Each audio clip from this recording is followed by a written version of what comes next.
Hey Kev, let's follow this trail over here. This looks like there might be something waiting down there. All right. Hey, wait a minute. Do you hear that? Yeah, I thought it was just me. What the heck is that? I don't know what that is.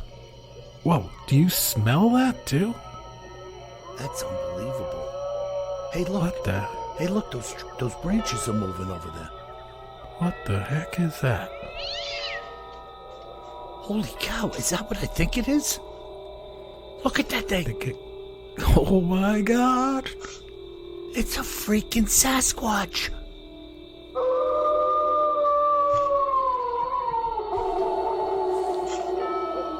Welcome to the Bigfoot Terror in the Woods Sightings and Encounters podcast. I am your host, W.J. Sheehan. Hello, everybody, and welcome once again to what is going to be a great, great show. My name is W.J. Sheehan, author of the series Bigfoot Terror in the Woods Sightings and Encounters. 9 volumes total to date, all available at Amazon in paperback and ebook. So get out there and buy a few. It's Christmas time. And if you're an audiophile, you can get volumes 1 through 8 at Audible, iTunes, and Amazon as well. So please partake of the good gift put before you. And I may welcome my brother, Kev. Today I'm not going to introduce you as W.J. Sheehan. My brother and co-host, K.J. Sheehan. Kev, how are you? I'm doing okay, Bill. As you know, I talked to you yesterday. I'm fighting a cold. I'm winning so far, but folks, I'll apologize. I sound a little bit like Rudolph when they put the mud on his nose.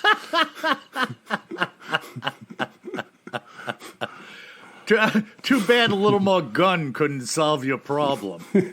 I don't want to wear this on my nose. Yeah, that was ridiculous.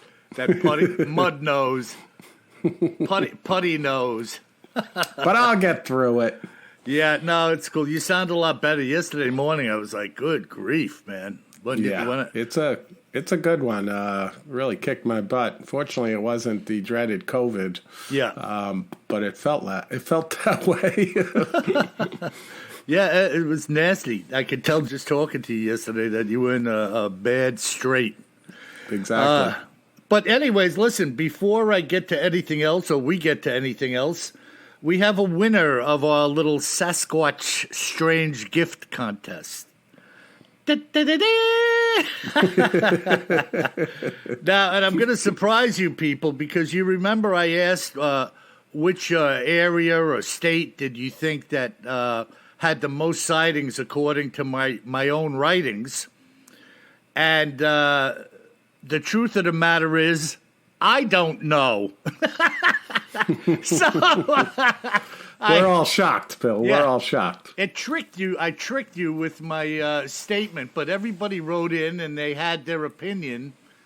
And our winner, who is Warren B., like Bill, Warren B., also known as Dozer Man, and he's from the state of Michigan. And I actually picked him because, number one, he had all 9 of my books. And he seemed pretty certain I think he picked Oregon, which a whole bunch of people picked. A few folks picked Alberta. Some people raised a needle on the ignorance scale, Kev, because I said, what state? And someone put down like 6 states. That was state without an S on the end. Hey, you can't blame them for trying. Yeah, not. They may have been drinking a couple of Dogman beers Could be. when they typed up their email. And listen, bro, speaking of Dogman beers, I was ribbing our listener from Saginaw, Michigan, who sent us the 2 cans of Dogman beer with the holes in the bottom. In other words, pre-drained. Well, Post-drained. Post-drained. Yeah.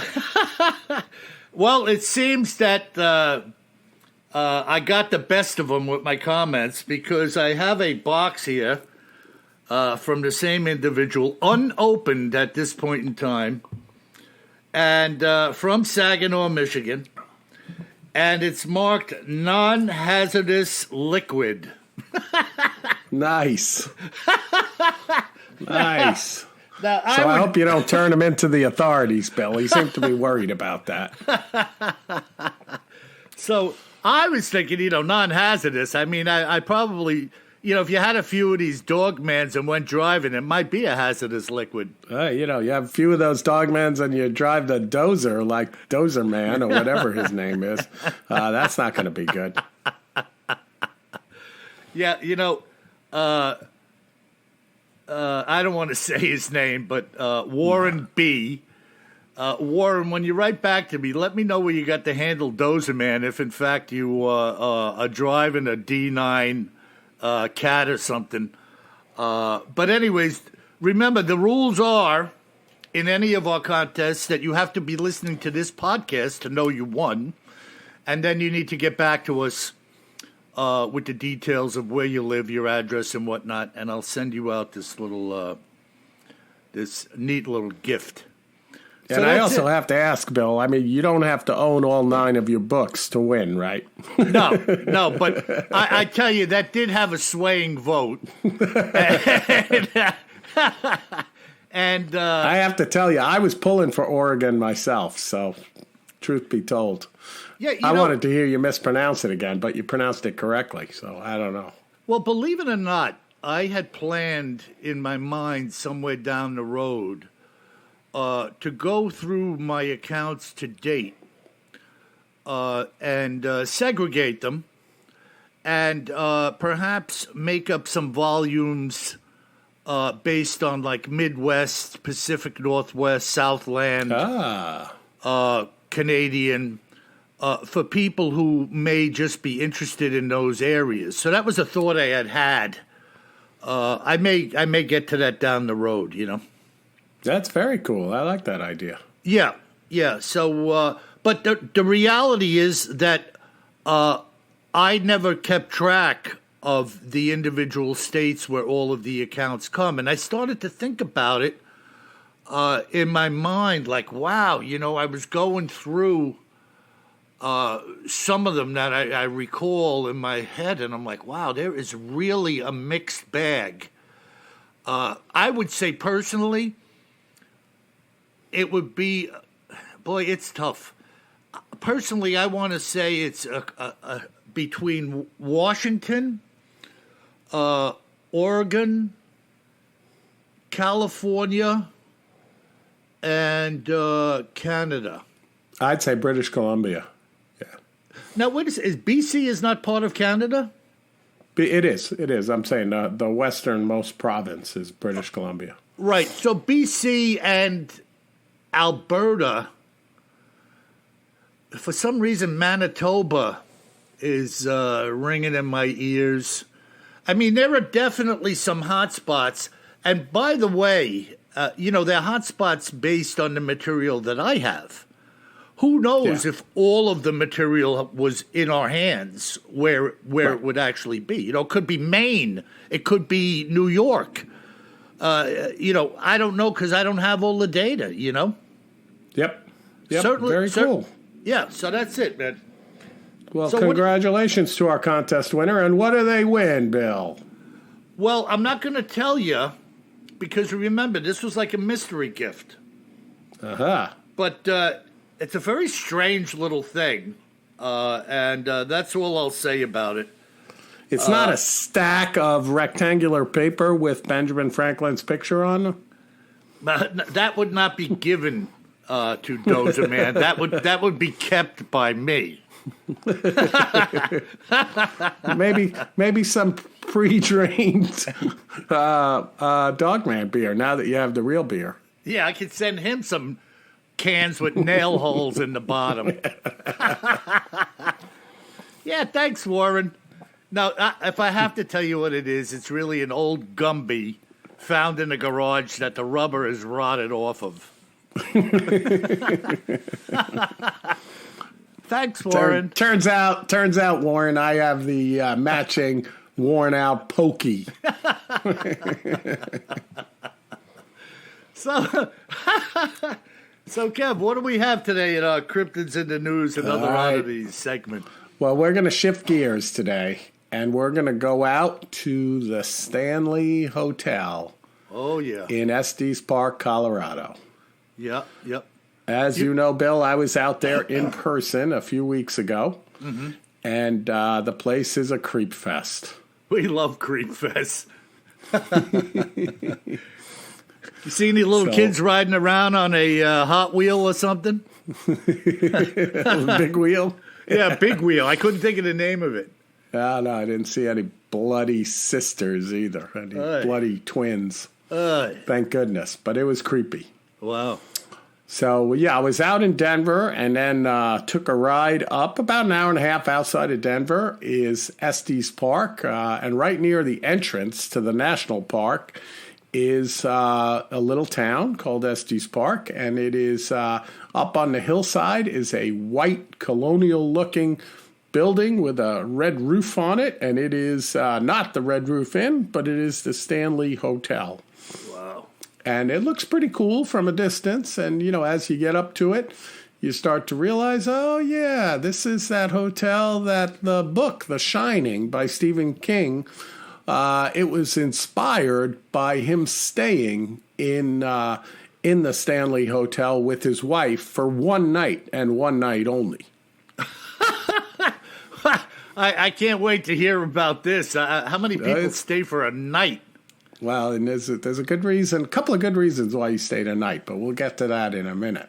Okay. So first we'll talk about the hotel and how it came about. So it was built in 1903 by a gentleman by the name of Freeland Oscar Stanley.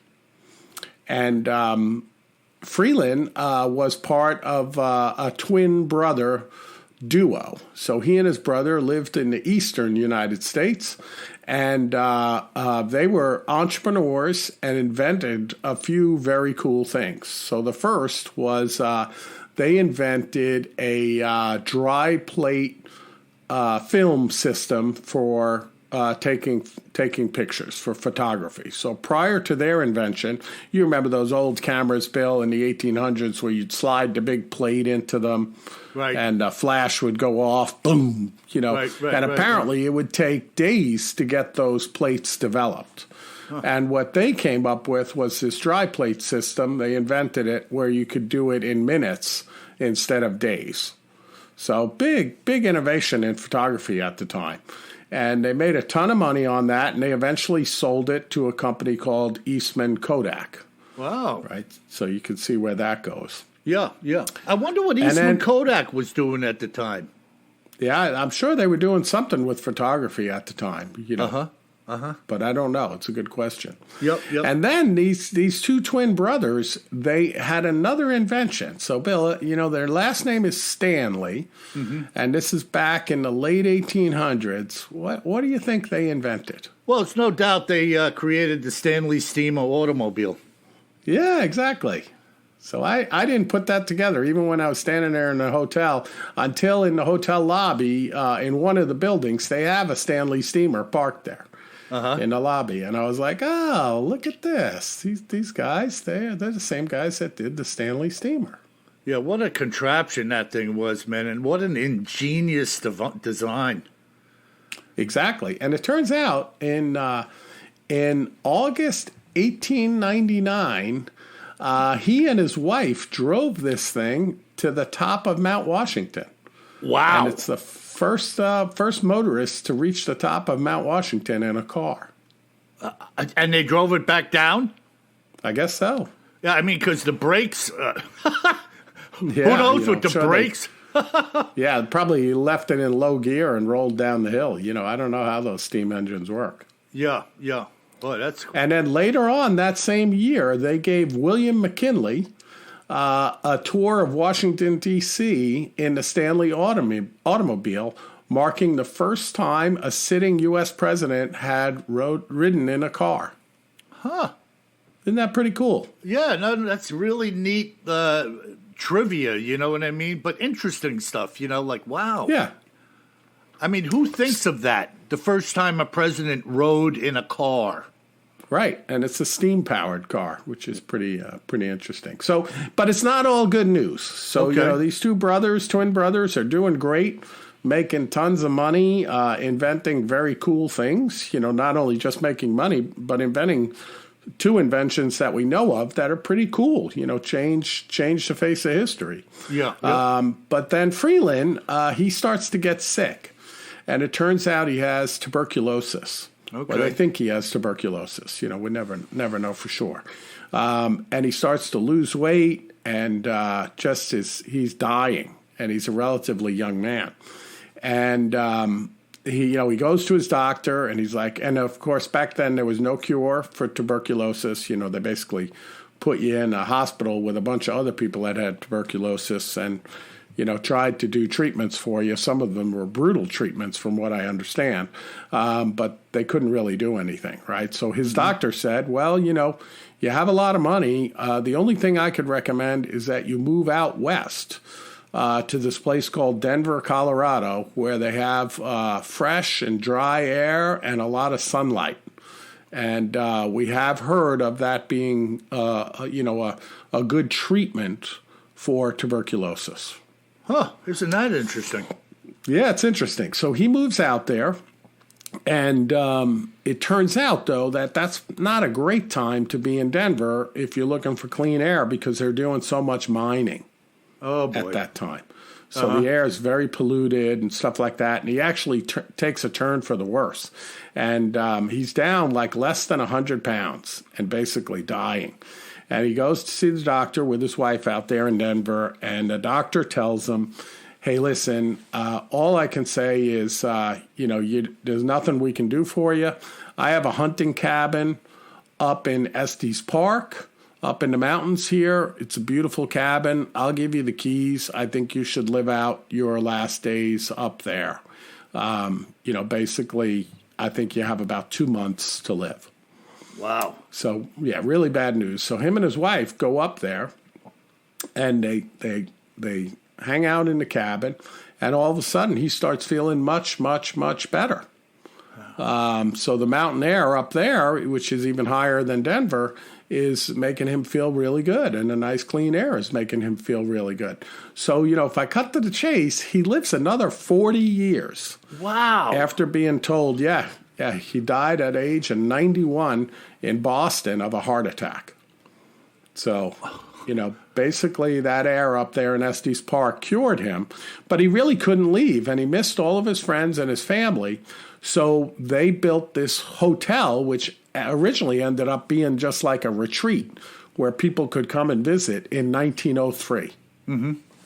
You know, and pretty interesting place. And it was a place like his friends, of course, being an inventor like he was, were like the Rockefellers, the Vanderbilts, you know, J.P. Morgan, folks like that. You know, right. the richest of the rich would come out there and stay with him. Wow, that's crazy. So, yeah. So it had like this beautiful music building, you know, like a concert hall that I went in where they would have performances in there, still have performances today. But, you know, these folks would come out, and it would be a big journey for them, and they would entertain them and put them up in this, you know, pretty lavish hotel, right? Incredible. And it turns out that when the hotel opened, it was said to be one of the few in the world that was powered entirely by electricity back then in 1903. Yeah, that was a big deal. Big deal, yeah. So, but back then, there was still a lack of reliable electricity in that area of the country. So they also installed an auxiliary gas lighting system in June 1911. So the place opened in 1903, and in 1911 they put in a gas system for auxiliary lighting. Wow. Right. You know, I heard a while back, Edison, of course, Edison, again being hobnobbing with the ultra-rich, had wired certain mansions up on the Gold Coast over here and around New England for his rich friends with electricity before anybody else had it. Yep. Yeah, he had put lighting in and generating systems. And, I mean, some of these guys played with millions like we play with a buck. You know, they had rail lines run over by their houses to bring coal in, to power things. I mean, the stuff that your ordinary person couldn't even dream of, you know? Yeah, no doubt about it. And that was back when Edison, he was kind of campaigning for I may get this mixed up because of my head cold, but he was, I think, for alternative current electricity, and then he was fighting with whoever it was. I can't think of the other inventor. Actually, it was Edison had DC current. Oh, and good. Thank you. Tesla came up with what we use today, alternating current, which is like in everything. I mean, you open up your refrigerator, it's AC. Right. But they were fighting with one another to have the world adopt their system. That's right. Kind of like the old Sony Betamax versus VHS, recorders. They were both good. They were both good, but they had whoever got the most deployed first would probably win. Right. And of course they're very different from one another, but they both could be made to work. Right. And today we use neither. No, we use AC now. No, I mean Betamax and VHS. Oh, yeah. Exactly. They got surpassed. But so they put this gas system into the hotel in 1911, and I know you're probably thinking, where is this going? But they put this in, and that next day when they're charging the system, they have an explosion in a room right over like the main lobby of the hotel, which I stood in. And the room that's over the main lobby is room 217, which, remember that number, it's going to come back in a few minutes. Uh-huh. But this room explodes, like where someone goes up there to light a lamp or something like that, and there had been a gas leak, boom, basically blows the whole room down into the lobby of the hotel and blows out the front of the building where there's this balcony on room 217 that overlooks the valley and the front entrance of the hotel. And a lot of people get hurt in this explosion, as you can imagine. About 20 people get very seriously hurt. Wow. Right. So they make repairs and stuff like that. They get it fixed. They figure out what happened. And then shortly thereafter, this is where the haunting begins in the hotel, right? You have this tragic accident centered around this room 217, and then you have this woman that's there, and I don't have her name, but she was one of the housekeepers on staff since the hotel opened, and just a diligent worker. And she comes into work the morning, a few days after the big explosion, and she's cleaning and cleaning. They're getting the repairs done to room 217. He was working very quickly, of course, and having workers work very quickly because he had guests coming. And, they're coming all the way across the country. He couldn't not have them. He could not have the place functional when they made those plans to come over.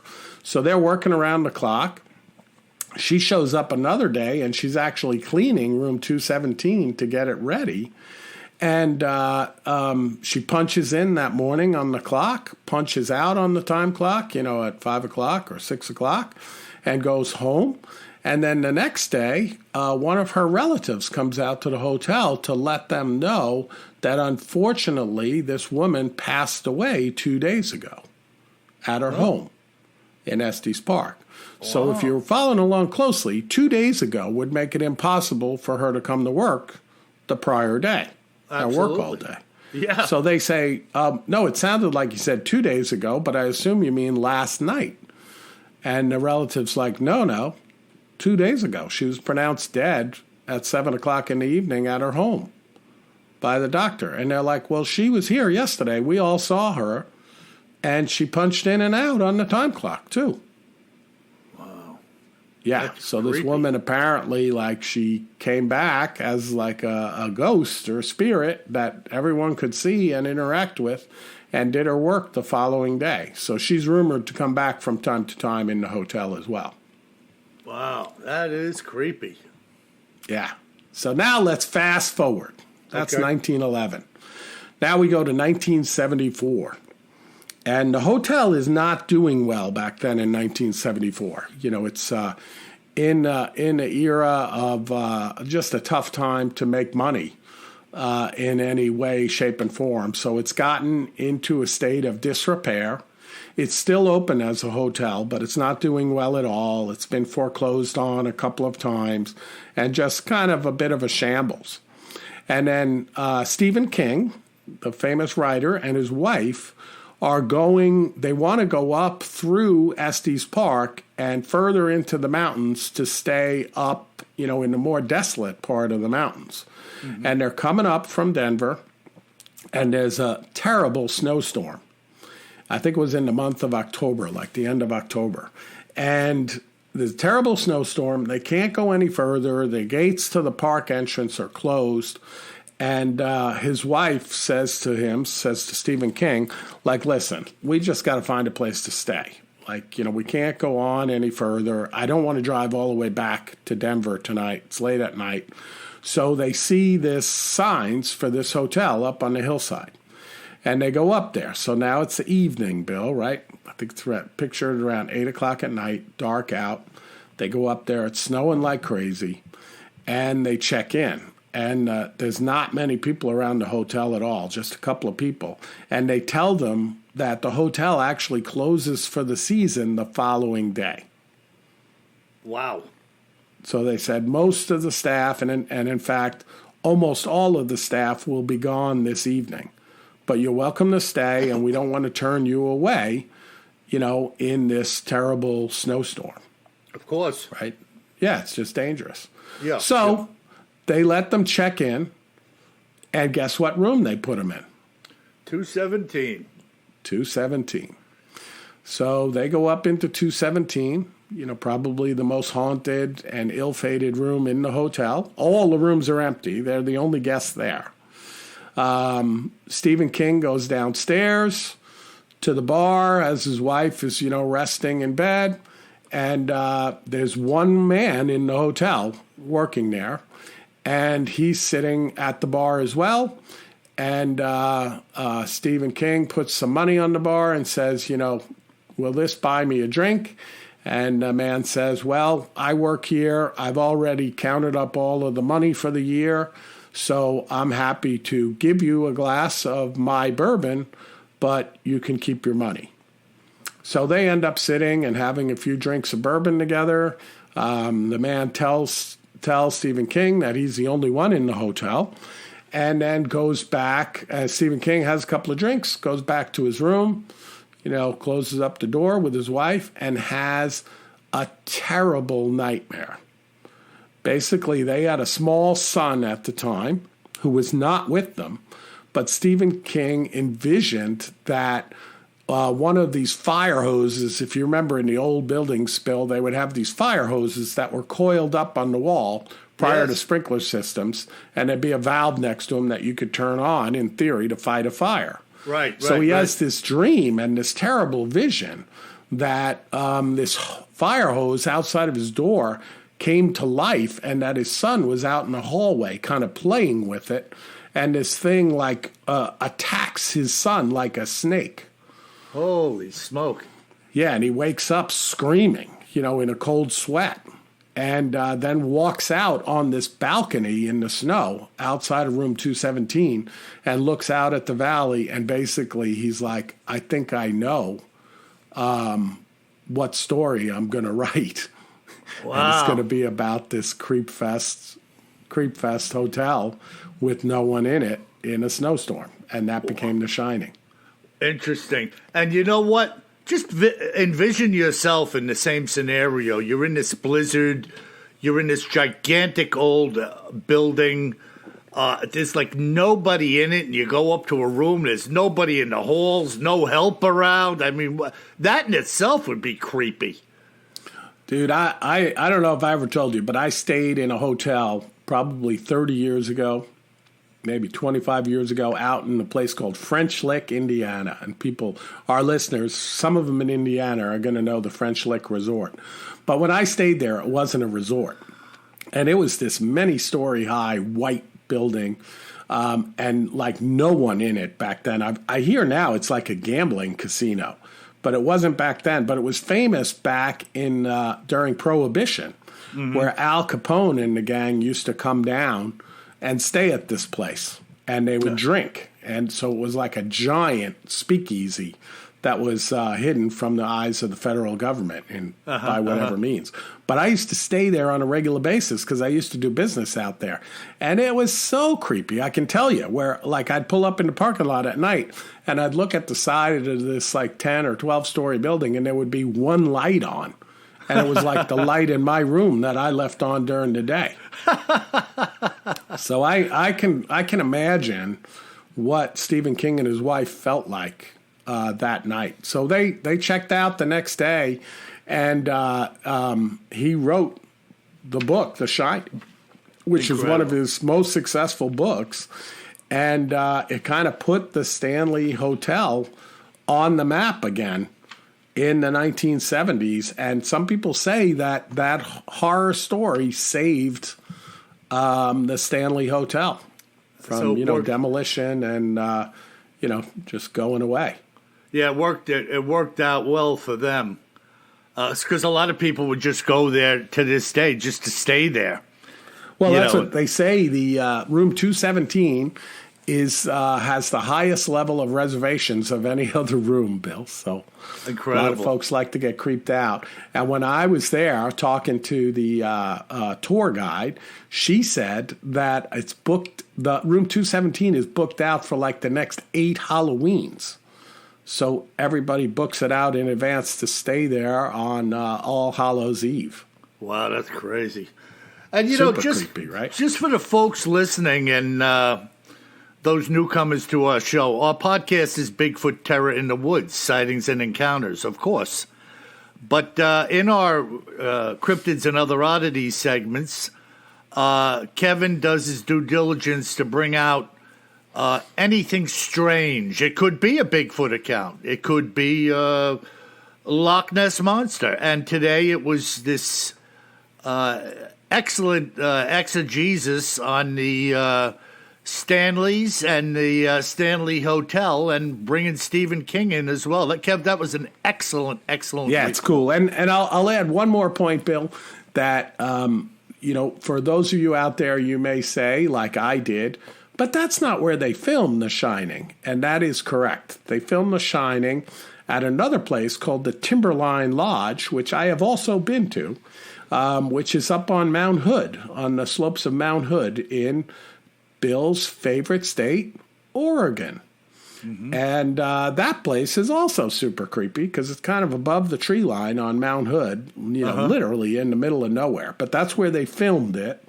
But he got the inspiration for it in the Stanley Hotel. And then someone told me that there was a TV series, a brief TV series, mini-series or something like that called The Shining, which I have to find. And that was actually filmed at the Stanley Hotel. So we'll see.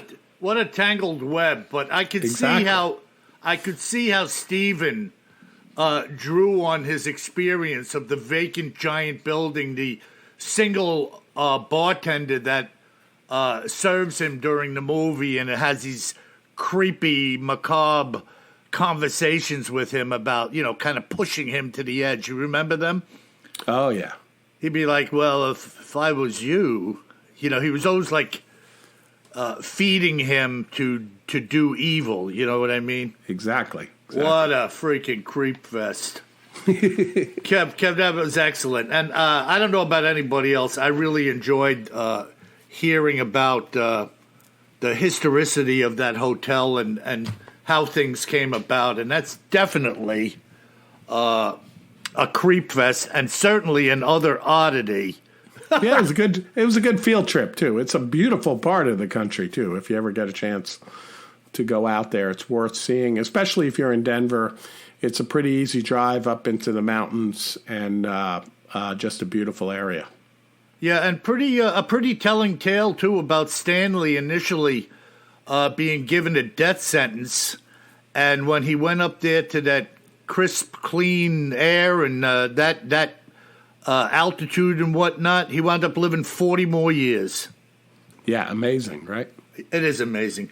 And let me get to this account I have here. This is really incredible. We were talking about this area some time ago, if not just briefly.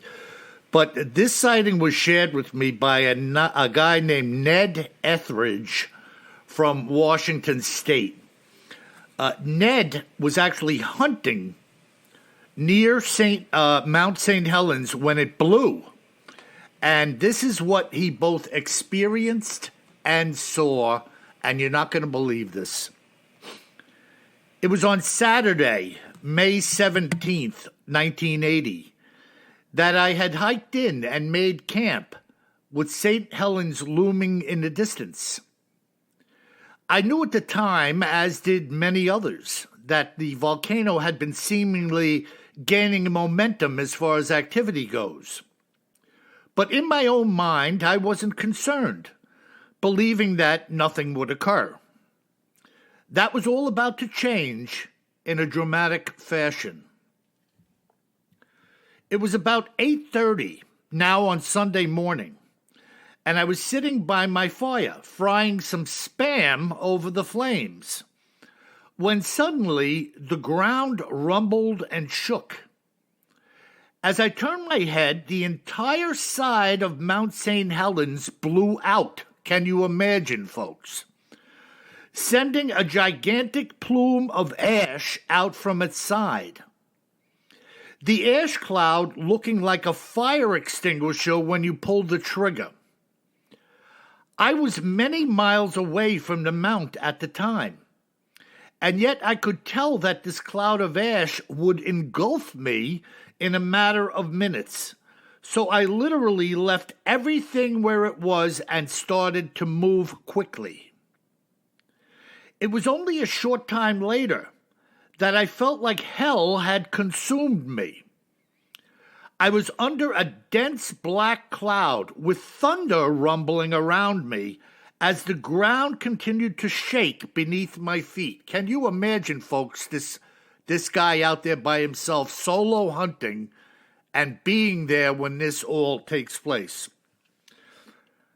My breathing became labored as the ash cloud and the ash now entered my lungs, and it began to burn my eyes to the point it was nearly blinding me. There was a moment when the thought had entered into my mind that this would be my last day on earth and that I would never be found. That's how horrific an experience this was. I was all alone and being consumed with this or by this volcano from hell. I don't recall exactly how much time had passed. For me, it seemed like an eternity. Feeling like I would and could drop in my tracks at any minute from a heart attack or suffocation. It was a short while later that the wind began to move this dark cloud away that had been looming over my head, blocking out the light of day and nearly choking me to death. As this cloud began to dissipate, I remember bending over at the waist with my hands on my knees, breathing deliberately in a heavy manner to expel the ash that was within me. I could actually feel the particles scratching my eyes and my throat. Eventually, I stood upright, trying to regain my composure by telling myself that everything was going to be all right, when I saw two large figures moving down a slope to my right-hand side. They were coming from the direction of St. Helens. At first glance, as these two figures were moving through the trees descending this hillside, I believed that I was looking at two hunters in ghillie suits, covered in gray ash, hustling for their lives to get away from the devastation. As I continued to watch them in the hope of signaling to them when they crossed my path up ahead, I quickly realized that the speed which they were moving at, as well as the way they were moving, did not look normal to me. As they broke out of the trees, walking through and over the trail that I was following, they were momentarily maybe just 40 yards ahead of me, and I shouted, "Yo!" Both of these things, which I now knew were Bigfoot, turned in unison in response to my call, looking directly at me. And without so much as missing a step, they turned away and kept walking off into the woods. When they broke out of the trees, I saw for the first time the actual size of the creatures.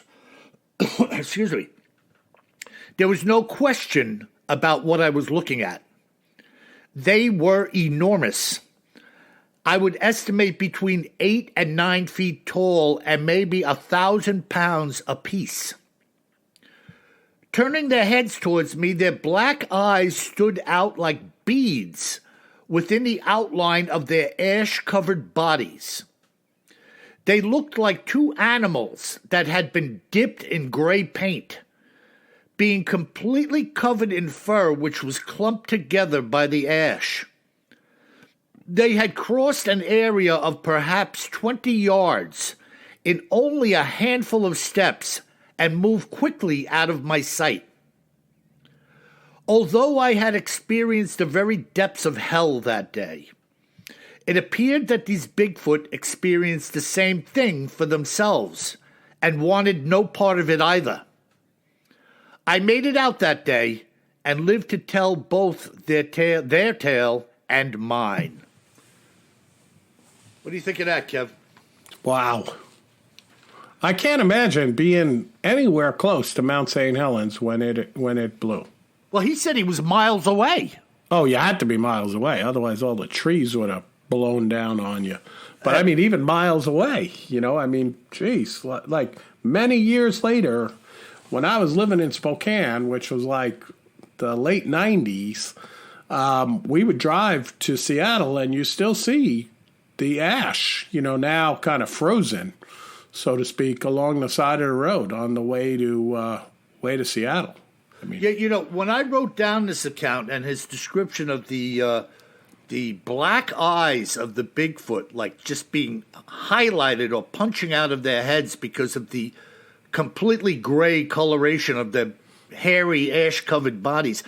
You know what came to my mind? Remember the photographs of the people walking down the streets of Manhattan?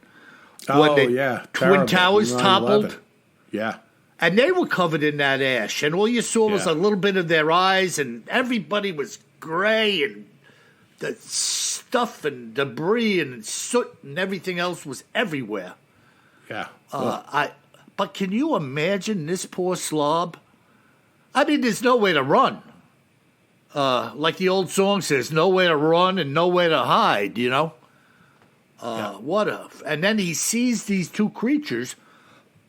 Let's face it, all of the wildlife was every bit a part of this devastation as any man was, as this guy was, in the area, Yep. Incredible. And, there are people who say today, and I have other accounts around the St. Helens area in that vicinity, Bigfoot is still there.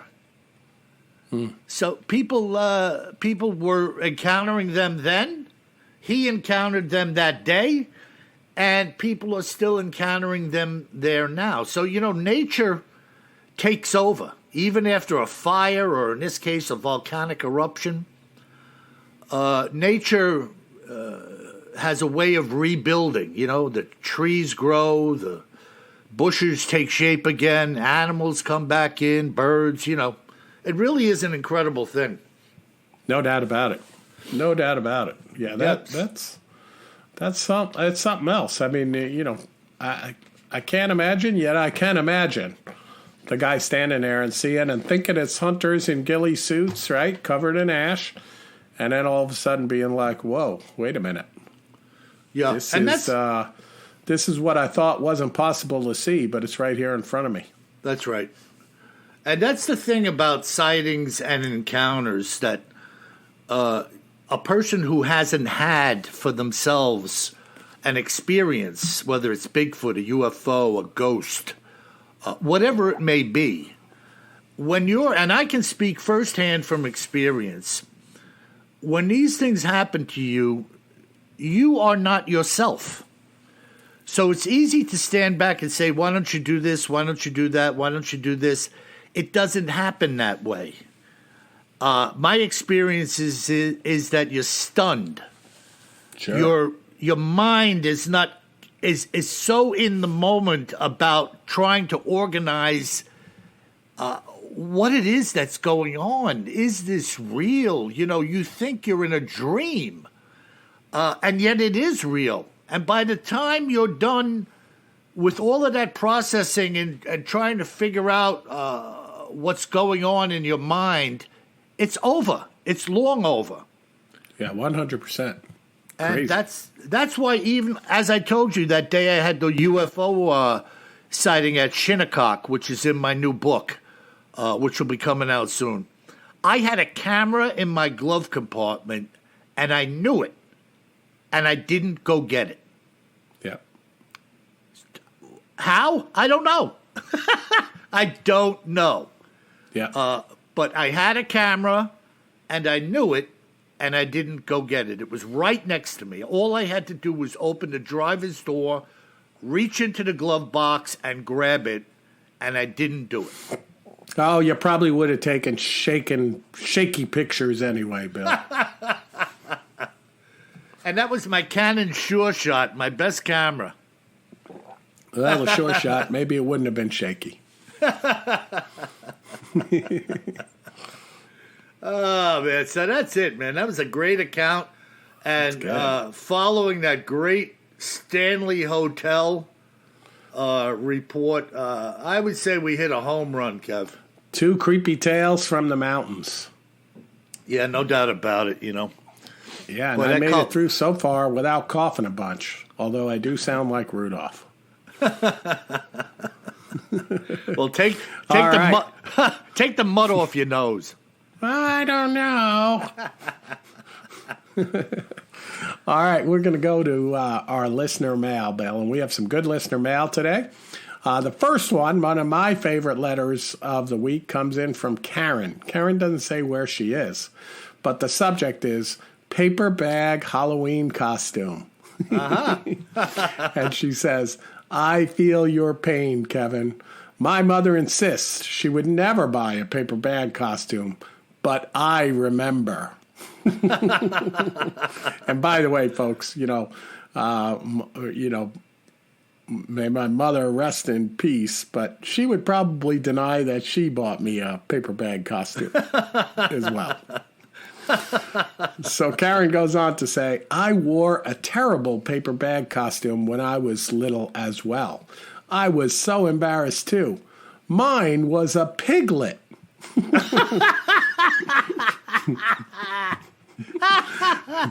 Karen says, I had to run to keep up with the older guys, with my older brothers, and the bag was just tearing all apart when we were done collecting candy.